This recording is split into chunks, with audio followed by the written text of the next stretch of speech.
আদু, তোর না গান লেখার কথা ছিল? হ্যাঁ লিখেছি তো 4 লাইন। 4 লাইন লিখলে হবে? গান হবে, সুর হবে, সময় তো নাই। 22 তারিখ তো চলে আসবে। আচ্ছা তুই কি 4 লাইন লিখেছিস বলতো? হ্যাঁ ঠিক বলেছিস, সেটা বল। এই কামাল প্লেটটা দে তো। যাবো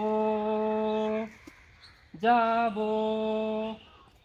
যাবো যাবো যাবো যাবো যাবো যাবো যাবো যাবো যাবো যাবো যাবো সাগরের নীল জলে ডিগবাজি খাবো, সাগরের নীল জলে ডিগবাজি খাবো, লাফালাফি ধাপাধাপি নৃত্য, লাফালাফি ধাপাধাপি নৃত্য, আমরা আমরা সাগরের বৃত্ত। থাম থাম, যথেষ্ট রকমের ফালতু হয়েছে। কোথায় ফালতু হয়েছে? পুরোটাই ফালতু হয়েছে।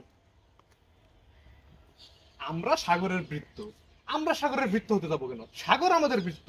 এই খবরদার, সাগরকে অপমান করে কিছু বলবি না। সাগরকে অপমান করে কথা বলে তুই কি বলবি? সাগর কি তোর বাপ লাগে? এই মামলা করছে।